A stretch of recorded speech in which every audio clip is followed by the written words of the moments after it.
Hello, everyone, and a huge thank you for joining us today for a discussion on keeping up momentum in remote teams. This is a lead dev webinar created in partnership with LinearB. This webinar will last roughly 45 minutes, after which both myself and the panelists will head over to the lead dev Slack to answer some of your questions in the Effective Teams channel. And we may also have some time to answer a couple of questions live. So please do submit those through the Q&A feature on Zoom, and we'll get to them if we can towards the end.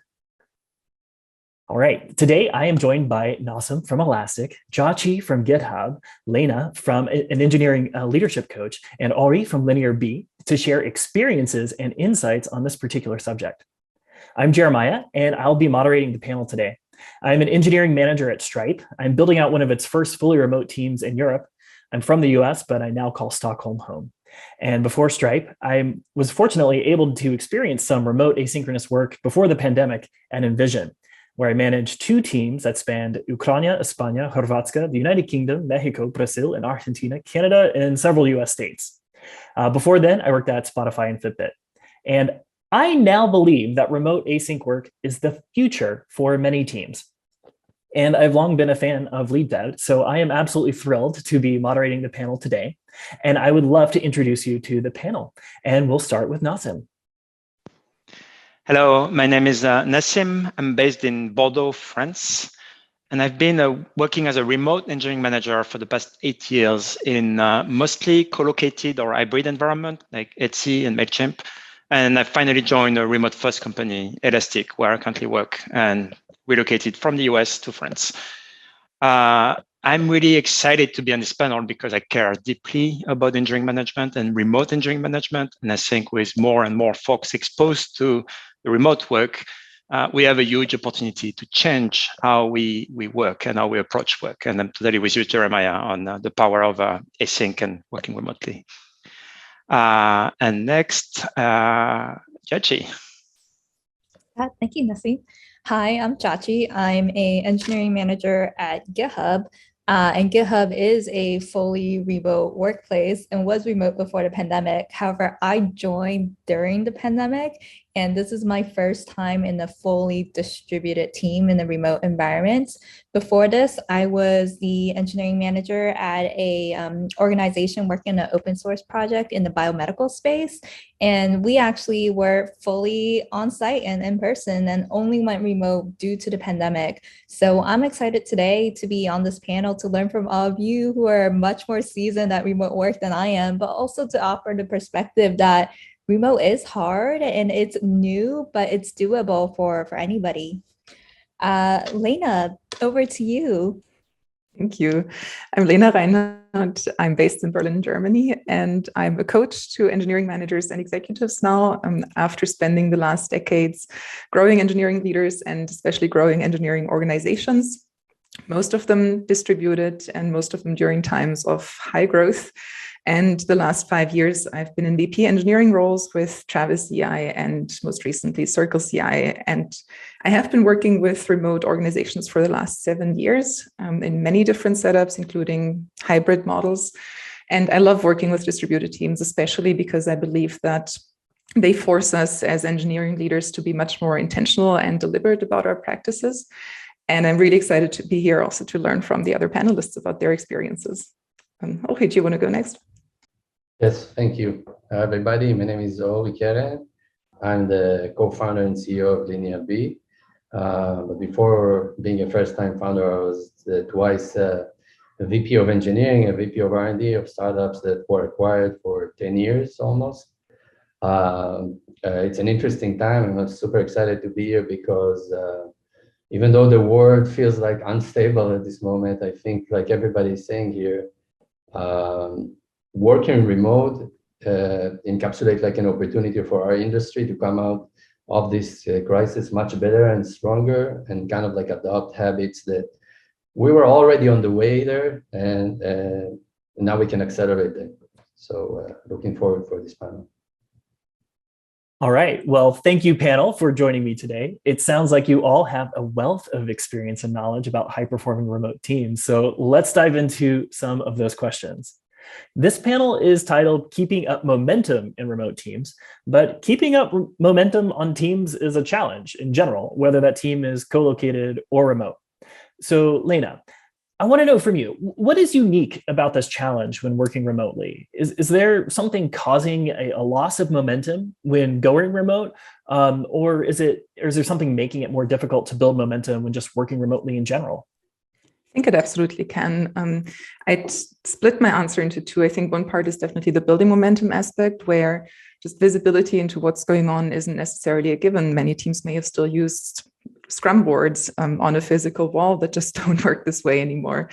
And then also the move to remote in particular may create a need to recalibrate, change processes, figure out new team dynamics. And with that, also an entirely different team momentum.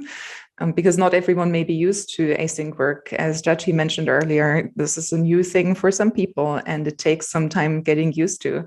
I also think there's a coordination overhead.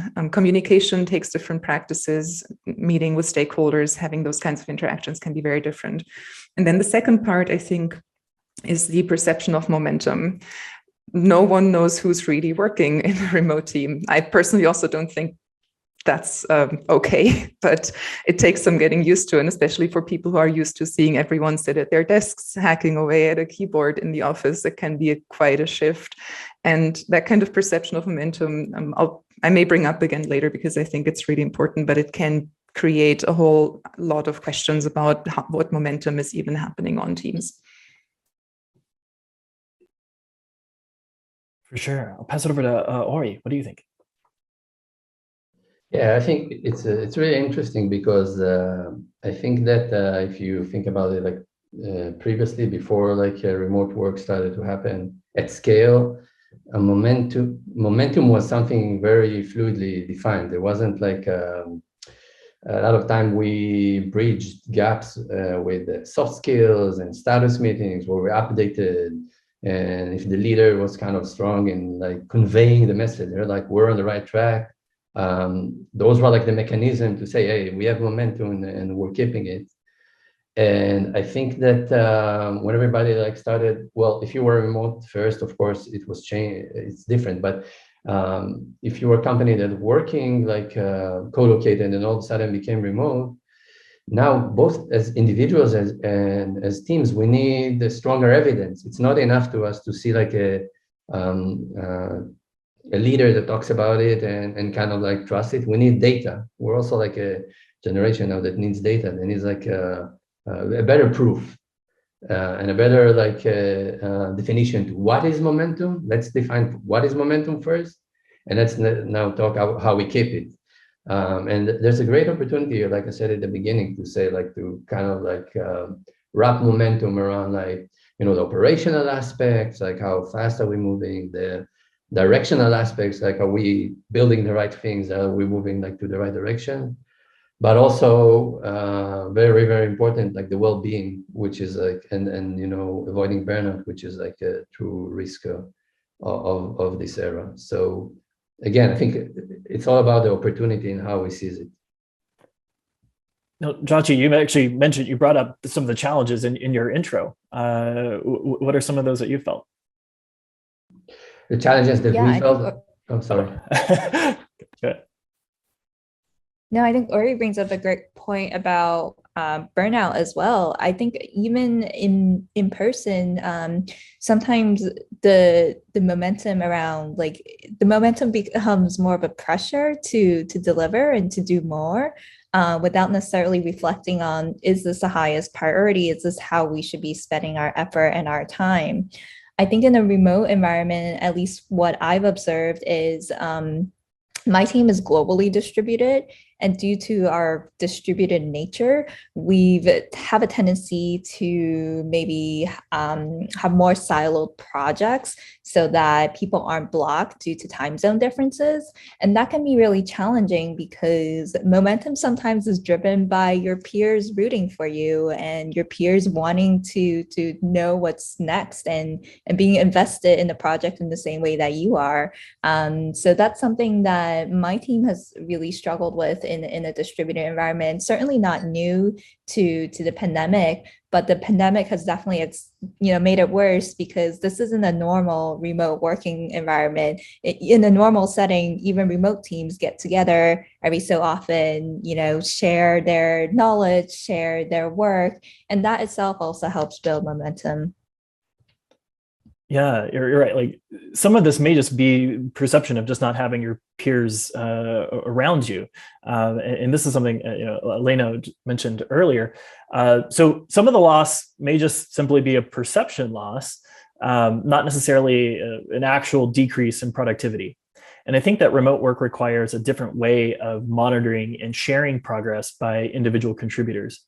So, Nassim, I'm curious, how do you on your teams increase visibility and awareness of individuals and the team status?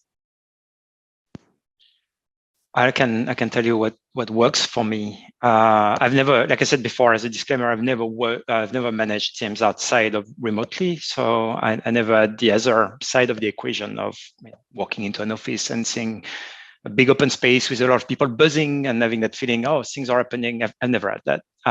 Personally, I also never bought into it. Talking to coworkers that were in that environment, that was pretty draining for them and they were actually resenting it. So, and I think that was before the pandemic. So I'm glad that's over for now. But to get back to your question on visibility and monitoring progress is what has worked for my teams. What I really pay attention to is flow. Are we moving, and are we moving in the right direction? And concretely, we just set some OKRs, objective key results for, say, a quarter. That's our direction. And then we identify projects that are going to move the needle for those OKRs, break them down into milestones, and each milestone into granular steps. Small enough steps that you can accomplish them over a few days, usually. And then every iteration, and I use the word iteration, I don't use sprints. I don't believe in running, but really iterative work, yes. Now you pick the next steps that are going to support your OKRs. And that's the team focus for the next 2-3 weeks. So right there's no rocket science. I think pretty much everybody, whether they're collocated or not, are doing some form of this. Now here's where the remote habits kick in for us. We adopted asynchronous-based stand-ups. And we adopted that model when Chloe joined us in Australia. At the time, it just become too expensive for everyone to meet. That means someone is either going to wake up very early or go to bed very late. And that just doesn't make any sense. And we tried the old Slack update, but there was like bullet point that didn't make any sense. And it was just being lost in the ether. Also, disclaimer, I hate Slack. Love and hate, but mostly hate. Anyway, async-based stand-ups. And the way it works is we start a new GitHub discussion for every iteration. At the very top, in the main body, we put down the OKRs for the quarter. That's where we're going. That's the direction. And then we list out the 7 or 8 GitHub issues that we want to ship in that iteration. And since it's only 2 or 3 days, you're going to see the flow moving. And then every day, we have a new post where everyone goes back and edits and puts their update in very context-heavy, using Markdown and cross-referencing GitHub issues and blah, blah, blah. So you have the whole story right there. Day after day, you have a new comment and people can see progress and you can use the comments to clarify and so on. And that's been wonderful. It's just been amazing. And the big bonus of the system is you come back from PTO, from a week or 2 weeks of PTO, you can catch up in one place. You have all the context. So I highly recommend this technique. Right. So that's actually using GitHub to help increase visibility. I'm curious about, Josh, going back since you specifically mentioned this and you're at GitHub. I'm curious about what are you doing to help increase visibility of individuals and the team's work, internally and beyond the team. Yeah, I love that. You're using GitHub better than we could have possibly imagined. I think for us, we obviously use GitHub for a lot of tracking. Some of the things that we do is we also have realized with so many time zones, daily stand-up meetings are not viable.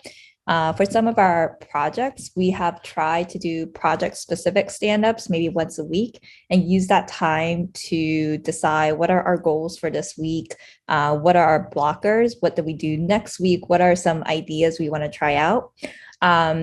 I forgot to put this in my intro, but I actually manage a infrastructure team, and we provide the underlying support for databases at GitHub.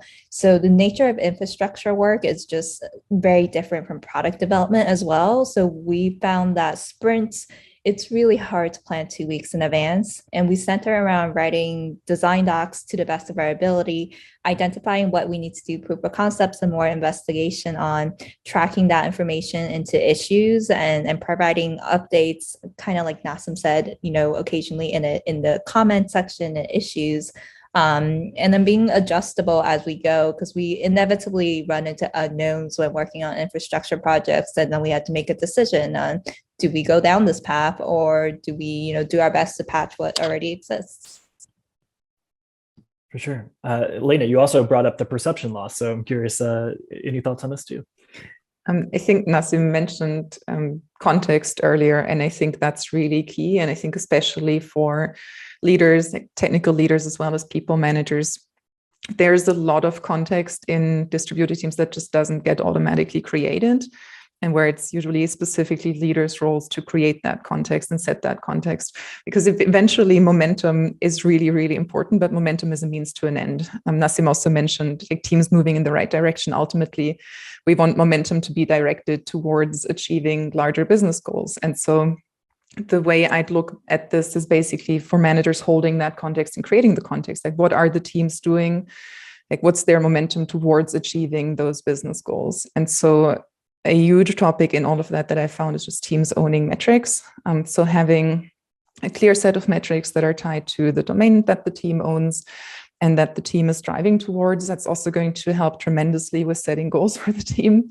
It can be tricky to get those metrics. I'd also always recommend starting small. Like, you don't need to have 10 things you're tracking. Start with 1 or 2 that are actually meaningful, and then build from there if needed.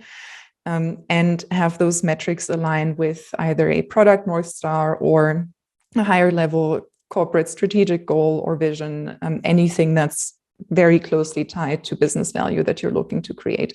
And again, like, those goal creation exercises and metric creation exercises can be really tricky, but I think they're so fundamental because they're difficult, because they force teams to think very differently about their domain and about what they're doing, either, as Jachi mentioned, for internal users, for the infrastructure platform, or for external users. And I think that part is also going to help tremendously with that perception question, because ultimately you're getting to a narrative where you know that, one, the team has momentum, and where you also know that that momentum is going into the right direction. That direction is the higher level business goals. You earlier were talking about metrics and what does success actually look like in this context of what is momentum. Any more thoughts to add on to that? Yeah, I think it's super interesting because, like, we talked about the perception of productivity. Productivity got decreased, etc. So I think, first of all, like, if we establish what is productivity, because I can tell you, like, by looking at a lot of data from our angle, what we saw, that every time there's like a burst of like people going more remote again, individual contribution is actually going up.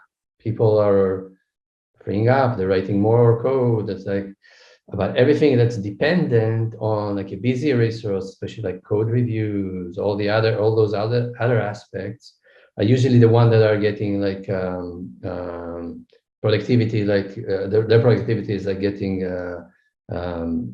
less effective, right? So it's at the first, I think, like everybody said here, it's important for a team to say how does success look like for me.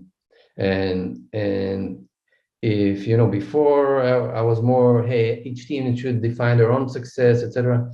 There are some great frameworks out there now that tells you, there's like OKRs, flow metrics, DORA, space, a lot of like academic research that I think teams now should, it's a really interesting time. Like, teams should like invest time in learning them and choosing, and there's always like the 10-20%, like Lena said here, like that is more, sometimes more suitable like to your line of business and exactly what you're doing. So I think to me it's like about like defining how success look like, And the principles that I recommend in like saying how does success look like, and where I would focus on, because we're talking about metrics. So what metrics and what measurements will still achieve the goals and won't break your culture. So to me, if I can add, 2 or 3 tips, is like focus on team-based metrics and how the individuals focus more on like measuring the process and not just the throughput. Throughput is important, but process is also important.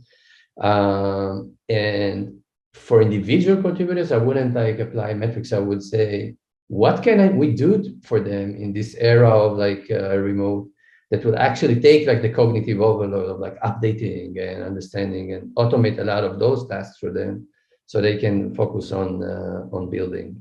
So again, it's changing between teams, but I would call the industry to start standardize on like how do we define success.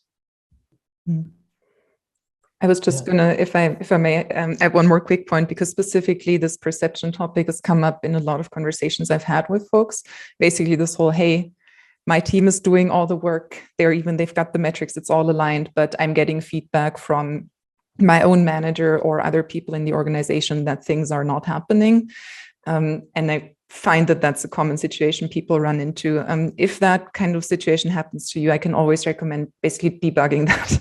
So digging into like where's that perception issue coming from? It can be a visibility thing, but it can also be that people actually feel like there's a misalignment in the direction the team is driving towards versus what's happening, or there's misinvestments, that too much time is being spent on, say, for example, technical issues that need to be fixed. And so basically a lot of that boils down to stakeholder management as well as managing up or around. But I do believe that basically this perception issue needs to be addressed separately, and sort of really honing in on where that's coming from and what is driving it can be really helpful, because it can surface really interesting learnings about differences in expectations. I think that's really great. Let's pivot to that specifically. I think you're right. Sometimes it's not all about perception, and there are times when things actually are not moving forward, and things have broken down, and it may be harder to see that. I think when working remotely, like the further you are away from the individual contributors, the more difficult it is to have an understanding. But you also have the same thing about your peers and your stakeholders. They are also a bit more removed from you. Alignment, accountability, and autonomy. This is the classic balance for managers to find. And it seems that remote work, we now have the ultimate shove for managers to find techniques other than walking around to try to preserve that balance.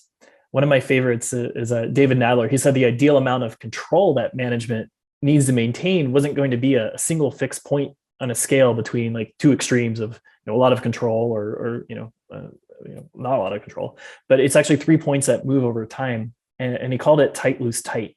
So managers need to be tight, and that's explicit on setting expectations about what they want people to accomplish.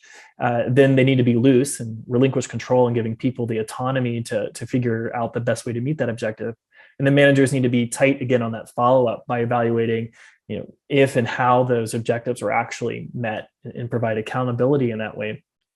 I'm just curious, Elena, like what techniques have worked well for you on remote teams in trying to find that right balance of alignment, accountability, and autonomy, and just making sure that all three are really balanced and moving forward?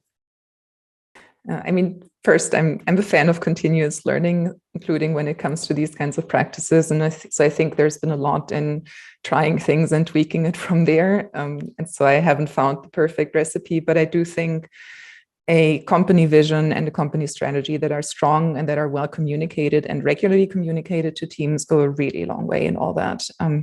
Because in the end, we want people to align on that. And that means people actually understanding this. And one of the top rules in remote teams is that if you feel like you've said it too often, you still haven't said it often enough. And that goes specifically, I believe, to strategy. And so I think having a clear company strategy as well as clear corporate goals, maybe there for 2 years, maybe there for a year or 6 months, whatever the appropriate time frame is for your organization, and having those shared with teams. And then ideally teams being in a position where they're able to look at these goals and then say, okay, how are we going to define goals in our area that are aligned with this and that contribute to those goals in some way. Now, if you're in a 50,000 people organization, you may be very removed from those. And so there may also be departmental goals or goals at a lower level that you can align to, because the level of abstraction at some point just becomes really difficult to manage.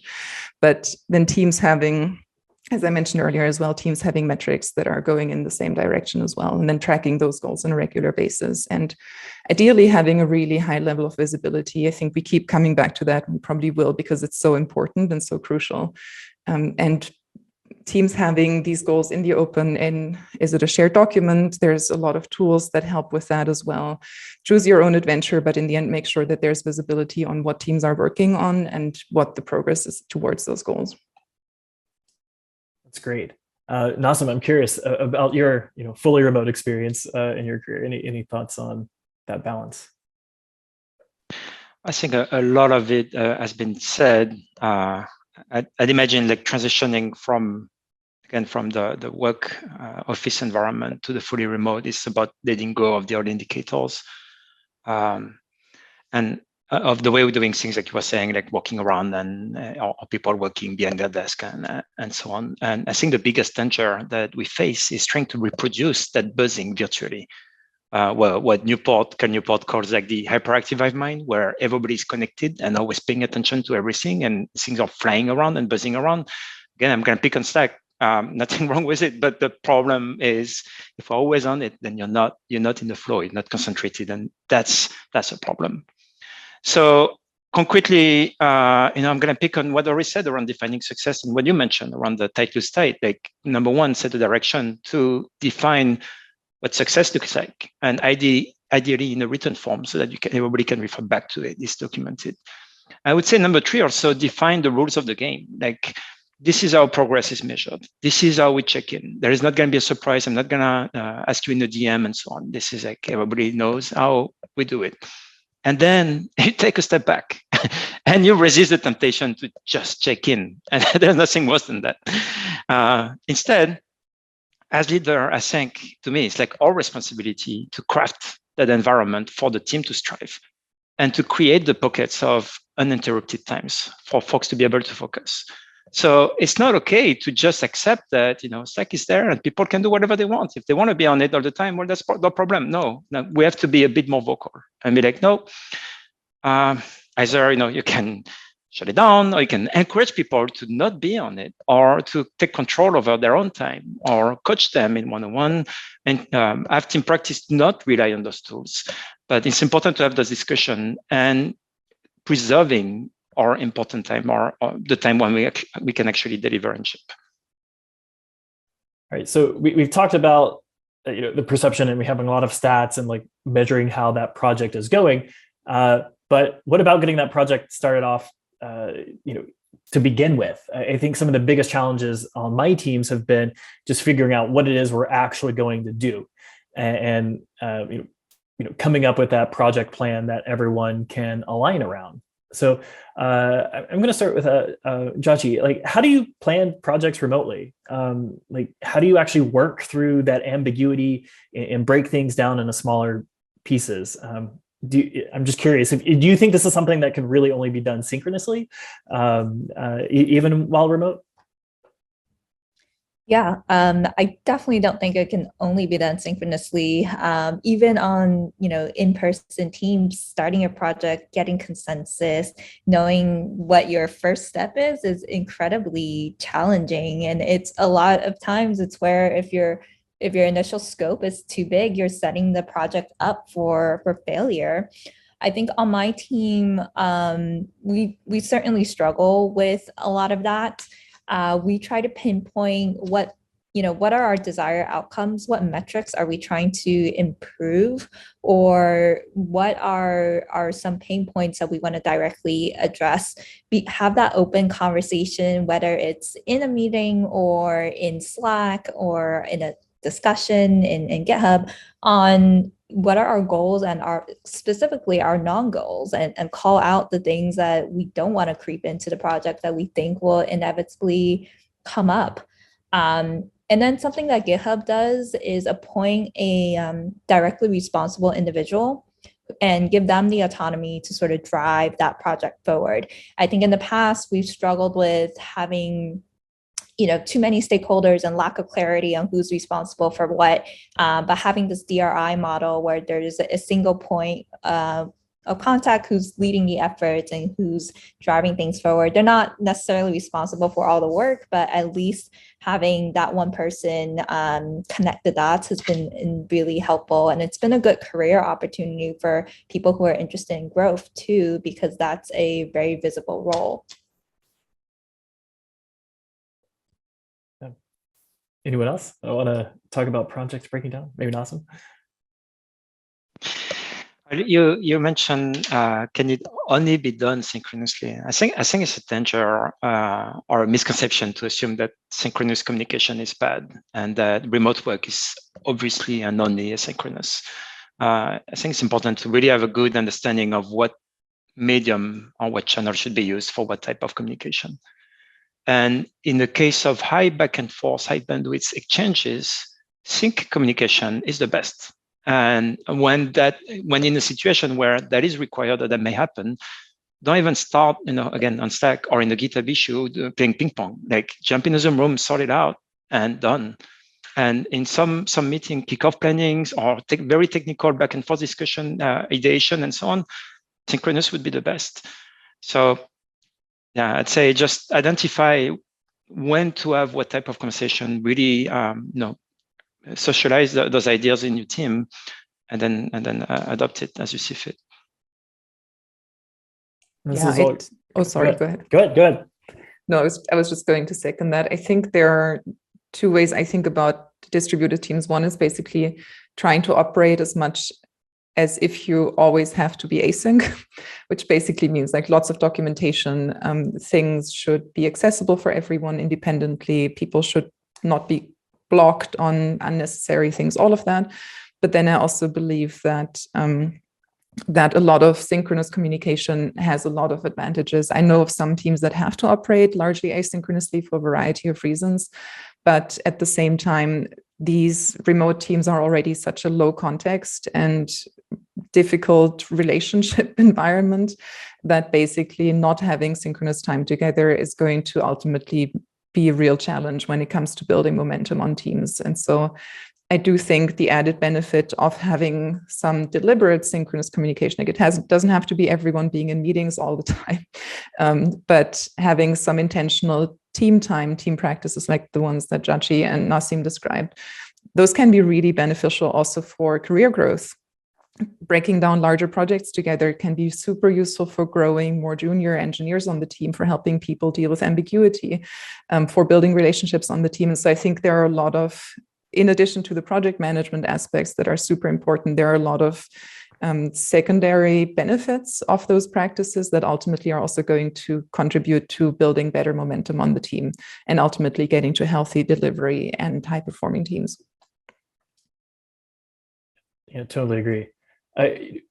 So we've talked about planning good things, having a lot of good frameworks in place to actually build up that momentum.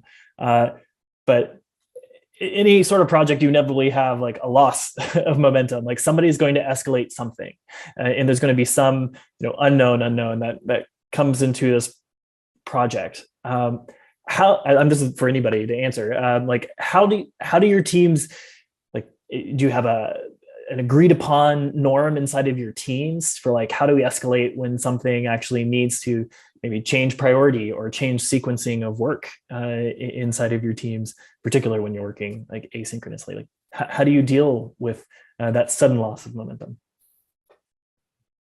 I've seen our team. I really like the what everybody said here about like I heard this quote once, recompiling your rituals. This is like, you gotta understand, if you go from like, not remote to fully remote and try to do the same, it's in the GitLab, what to do and not to do. They call it skew morph. You're just gonna try to do the same. So I like it whenever where people like take a choice, like Nassim said, like, oh, we're going to do the daily in an async way, and in some situations we'll escalate. I've seen successful teams do a very synchronized mid-iteration meeting to discuss exactly those topics that you're talking about. Sometimes it depends on, like, if you work Scrum or Kanban, but somewhere in the middle of the iteration, let's talk about the things that, like, and let's change priorities. Usually it's a highly synchronized meeting. Everybody's on and we're talking. I really also like that, when in planning, you talked about project planning, when you're getting into like let's break a technical item to small items, I think it should be a synchronized event. So I've seen this really successful, this mid-iteration thing, a synchronized meeting. Let's talk about like the things that need change.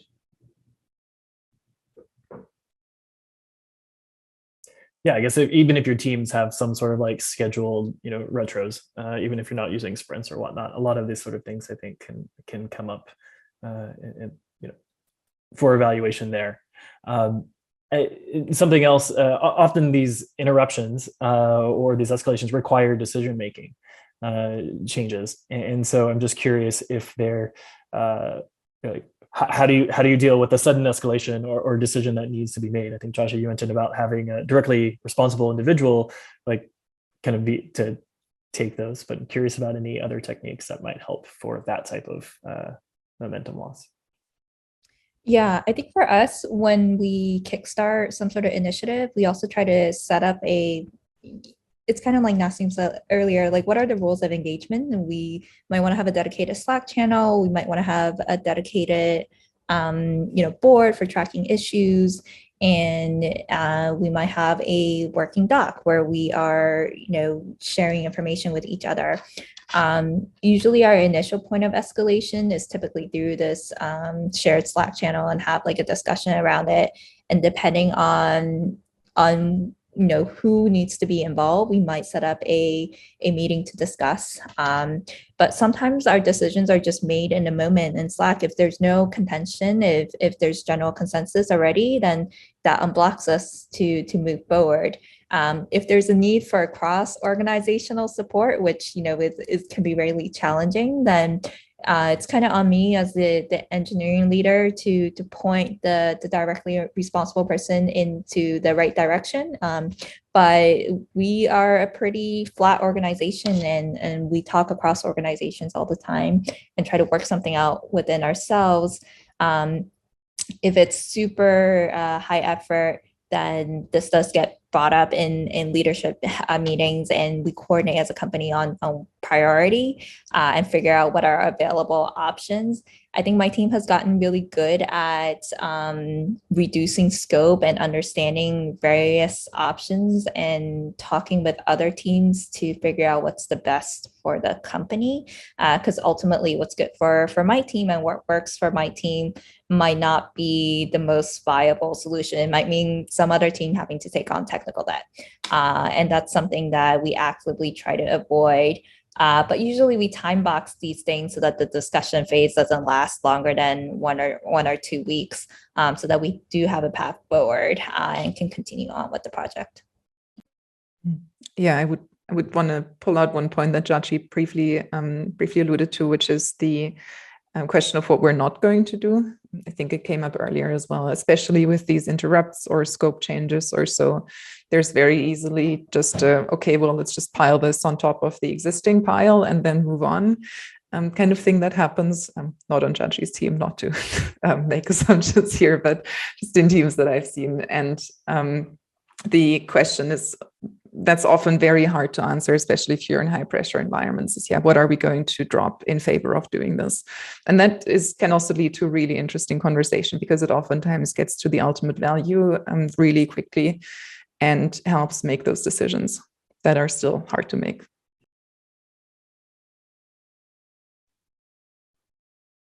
All right, so we've talked about some of the challenges of remote and async work, and building up that momentum or dealing with things getting in the way of maintaining that momentum. But I'm curious, like, if there are any aspects of remote asynchronous work that actually uniquely help acquire and maintain momentum? And I'll start off with Oli. Yeah, I think like we said at the beginning of the panel as a theme, there's an opportunity when working remote to kind of choose to automate a lot of like the reporting that we did in a very manual way. I really like the async daily.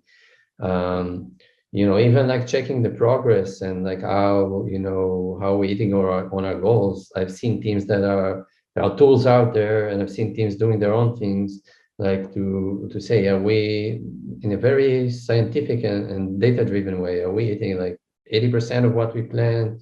What's our planning accuracy? So I think there's a huge opportunity in when you're going to remote, like investing a little bit in the beginning on automating those reports, and then getting a lot of time back. The major opportunity here, like, it's getting a lot of time back to focus on building.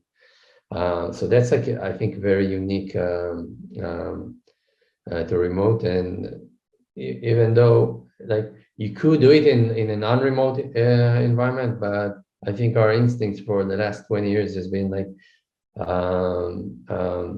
to give up. And if you think about like the stand-up, I keep going back to the stand-up. It was a ceremony that was invented in the Agile Manifesto in like 20 years ago. And the intent there was like to make sure the developers can speak to each other and like get better priorities and move faster. And it became a thing that it's like an update where you still co-located, an update ceremony for leaders. Like team leaders will come in and listen, and it became like, instead of a 10-minute thing, a 40-minute thing. So there's a huge opportunity here, which is unique to remote, to like be more disciplined, automate like the reporting, and then get more time like to build. Bless you.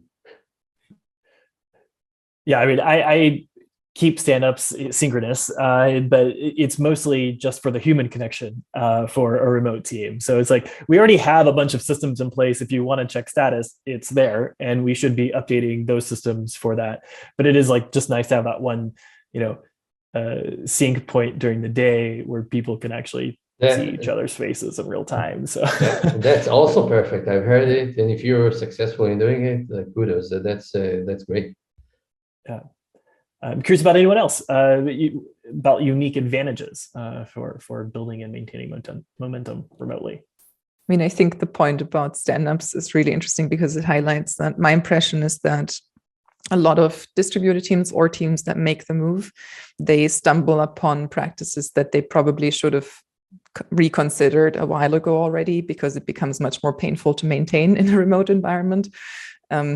Including questions of, how many meetings, what are the meetings for, all of those kinds of things. And so it does, in some ways, because of the different nature of collaboration, it does push teams to be more intentional and reflective of their practices and of their interactions, which I think is a really good thing, because it means that ultimately it pushes learning and it makes us think differently. I mean, we're here discussing different leadership practices. I also think it's really beneficial for the overall industry for us to rethink and basically confront a lot of the things that we've been doing and figure out, does this still work, or does it probably need some adaptation?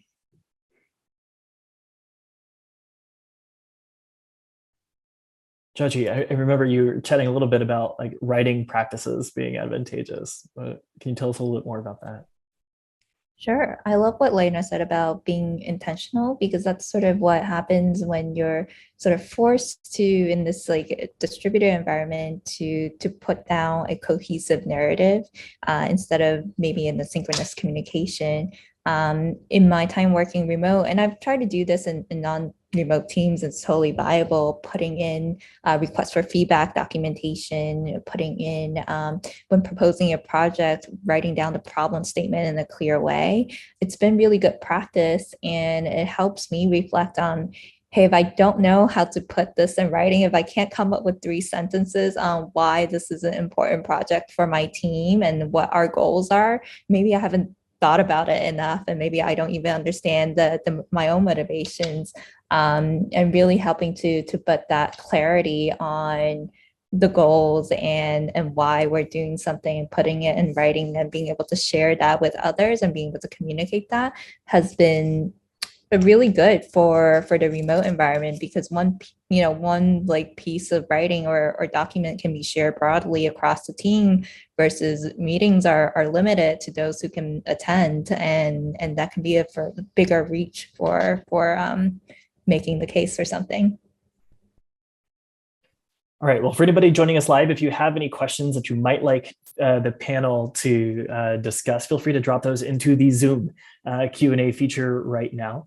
And while we wait for people to do that, any parting thoughts? I know this momentum on remote teams is a big, broad topic. I'm curious, any additional thoughts from the panel that you wanted to get in before we jump off from the webinar?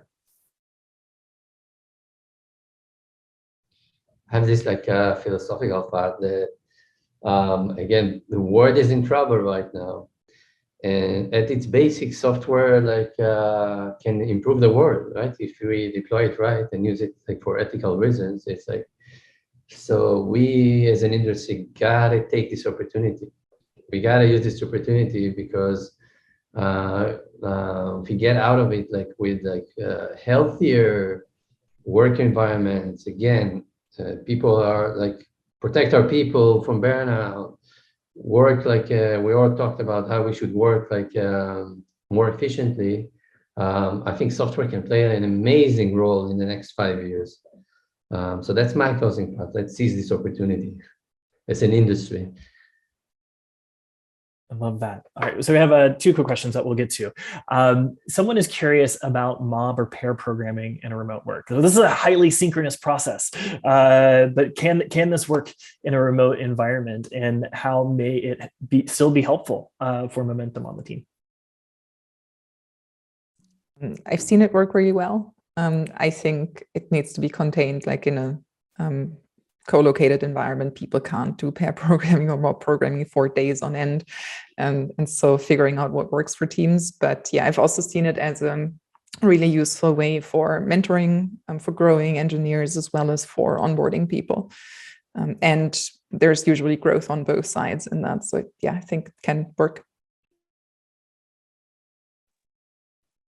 Someone else would like to know about having good team spirit in a remote async world and that human connection. Like I talked about how like I still keep stand up primarily for the human connection, but I'm curious about anyone else, any tips for maintaining that team spirit?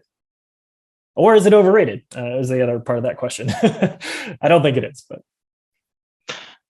I'm just going to jump in because you mentioned the stand-up as maintaining the team connection. I feel like I killed the buzz with the stand-up and maintaining the connection and so on. So I just want to clarify on that. Yeah. It's important to meet and have social time. And we do it still with folks across all the time zones, but we don't do it every week or let alone every day. And the way we do it, for example, with folks in Australia, we would have 2 meetings for everyone pretty much. And 2 regions would meet on Tuesday, for example, and the other 2 regions would meet on the Thursday. So you would see everyone, but not everyone at the same time. And then every 3 weeks, we would all meet, for an hour, and it's just social time or critical alignment. But still, having that social time and maybe going a bit wild and doing stuff we don't do necessarily in the office, whether it's drawing, singing, or this type of things, like whatever teams kind of feel comfortable with. I'm not going to extrapolate too much, but it's about really finding what works and having this surprising different type of interactions. That's key for sure. All right, one more question from Jason, then we'll wrap up. So one thing is that people have noticed that ad hoc communication is a bit more difficult to do in a remote setting. And that specifically leads to a momentum loss when all of a sudden you have meetings that now get scheduled, and instead of being a quick back and forth, it's actually a scheduled 25-minute meeting block. How do you deal with that?